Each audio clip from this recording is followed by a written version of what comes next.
Marc-André Grondin, vous êtes là parce que vous n'avez pas moins de 2 sorties cet été. Le Caméléon de Jean-Paul Salomé, Insoupçonnable de Gabriel Le Beaumain. On va commencer par le Caméléon. Caméléon, c'est le nouveau film de Jean-Paul Salomé à partir de l'histoire vraie de Frédéric Bourdin. Un Français qui s'est fait passer pour un adolescent américain qui avait été enlevé 4 ans auparavant. Et donc la police l'a ramené, cet homme, à sa soi-disant famille du sud des États-Unis. Une famille pauvre, à la dérive. Un film qui a été tourné en Louisiane par Jean-Paul Salomé, avec des acteurs américains et des actrices d'ailleurs, comme Famke Janssen, Hélène Barkin. On va écouter Jean-Paul Salomé nous parler de vous, Marc-André, au micro de Virginie Lézier. Hi, Mom. What the hell are you doing here? C'est la première fois qu'il tournait un film américain, même si on est un franco-américain. Je pense qu'il pouvait être un peu impressionné, mais il ne l'a jamais montré. Il a toujours géré ça très bien. What? Nicholas, Il a une belle gueule. Il prend, en plus, il prend vraiment la lumière. La caméra l'aime, voilà quoi. Et puis par moment, il sait qu'il peut faire autre chose et que c'est moins évident et qu'il est moins dans une beauté facile. Ou que par moment, voilà. Et ça, le film, j'espère l'avoir capté un peu. Et c'est ce que je trouve intéressant parce que pour moi, là, c'est des proches de Bourdin. I'm not hungry. Il est caméléon dans la vie. Ouais. Il a un espèce de regard avec des yeux qui peuvent changer de couleur, d'ailleurs, j'ai l'impression. Suivant la lumière, le jour, le soleil. C'est ce que je recherchais.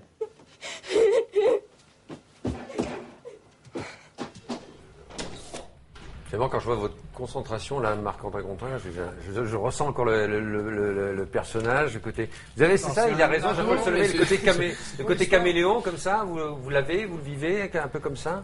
Je le vis pas, mais je sais que dans le regard des gens, les gens, souvent je suis assis, juste là, je regardais le truc, et je me dis, je vois votre concentration. Mais oui, il parlait de votre regard, Jean-Paul, et je regardais votre regard, il y a quelque chose. C'est un truc qui est... C'est malgré vous? C'est malgré moi, je sais pas. Souvent je suis assis comme ça, je fume une clope, puis les gens, ils Vous disent, avez bien ça la va, t'as l'air hyper triste. Et tout. oui. J'ai vu le loin comme ça m'a... Là, je fais... et du coup, je me dis, Vous avez une intensité dans le regard qui... Il y a peut-être... je vais peut-être continuer à être acteur, peut-être qu'il y a un truc, mais... Ah ouais? Je sais pas, je crois que c'est malgré moi, tu vois. C'est drôle. Le caméléon, c'est pas le caméléon, ça. il est caméléon, donc du coup, je crois qu'il est caméléon pour nous. Ouais. Ça veut dire qu'on projette facilement en Je vous. crois que c'est ça. Ouais. Et du coup, j'essaie bien, toujours de pas trop imposer une émotion ou une Ouais, ligne directrice dans C'est une pour ça que vous dites que vous scène. bossez pas trop, vous mettez devant la caméra, ça suffit? Parce qu'il faut laisser...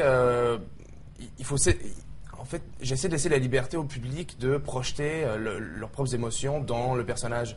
Ce qui veut dire que dans la même scène, il va y avoir telle personne qui va regarder la scène et pour elle, je suis foudrage dans la retenue et l'autre, je suis brisé et hyper fragile. C'est tellement ça. Et c'est juste toujours être entre deux. Comment ça s'est passé? Parce que Jean-Paul Salomé nous le disait, c'est une première fois aux États-Unis avec des acteurs anglo-saxons et une Barkin, formidable Famke Janssen, qui sont vraiment des grandes actrices. Comment ça s'est passé sur place? J'ai vu que vous étiez un peu intimidé face à ces extraits. Non. Elles travaillent très différemment des... Non. Ou les Québécois d'ailleurs travaillent différemment des Français? Ah oui. Ah oui, oui les Québécois, c'est le jour et la nuit. C'est le milieu du cinéma au Québec, chez les acteurs surtout, et en France, c'est pas du tout pareil. C'est-à-dire, 3 mots. Pour plein de raisons. Premièrement, il y a énormément de talent et il y a très peu de projets. Donc du coup, il y a une rigueur chez tous les acteurs et ils se jettent corps et âme dans un projet. Ils en font même trop souvent. On abuse même souvent des acteurs parce que justement, si tu as la chance de faire un film, c'est et du coup tout le monde sait son texte, tout le monde est disponible, tout le monde est gentil avec tout le monde est et c'est pas l'hypocrisie, c'est vraiment mais en même temps c'est différent. Nos techniciens, les mecs de la régie, les acteurs principaux, les producteurs, tout le monde habite dans le même quartier, on les voit tous sortir en poubelle. Y a pas de... Ça, c'est la famille du cinéma, en fait. C'est vraiment une famille du cinéma. Et même, je l'ai senti, moi, ici, sur les plateaux, je suis très à l'aise avec tout le monde, je parle à tout le monde et tout. Et je me permets de dire des trucs, des fois, à des gens. Et ça a créé parce que c'est pas mon département, parce que moi je suis les acteurs. Benoît Poelvoort disait ça aussi, hein. Benoît Poelvoort disait ça aussi en comparant le cinéma belge au cinéma français. Il avait fait effectivement. Donc alors, ça s'appelle Le Caméléon, un film intéressant, vraiment très intéressant à voir. Ça sort le 23 juin. Et puis un autre film, un thriller suisse en quelque sorte de Gabriel Le Baumin, parce que ça se passe en partie en Suisse avec Laura Smet, Charles Berling, Grégory Dérangère. Ça s'appelle Insoupçonnable, un registre plus européen, mais un vrai film noir. Il y a de la manipulation, il y a une femme fatale, il y a un garçon amoureux, ténébreux, une atmosphère un peu trouble et perverse. Qu'est-ce qui vous a séduit, Marc-André, là, dans ce film-là? Moi, je suis québécois, évidemment, comme on le sait. Et du coup, quand j'ai lu le scénar, j'ai vu un genre de thriller très... Pour moi, c'était très français. Il y avait quelque chose de très français dedans. Je sais pas pourquoi. Et je trouvais que c'était un film qui était... différent de ce que j'avais fait avant. Pour une fois, j'avais pas de parents. Je m'affranchissais un peu de la chronique familiale et j'avais pas de parents. Et pour cause d'ailleurs, on va pas en révéler trop sur le film. Et c'était quelque chose de plus mûr, de plus sérieux.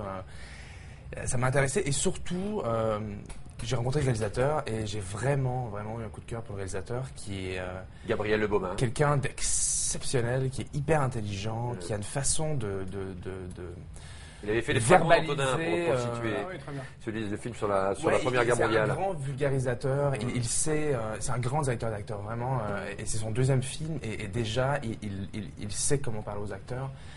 Et il a donné une très grande élégance au film. Insoupçonnable, sorti le 4 août, c'est signé donc Gabriel Le Baumin.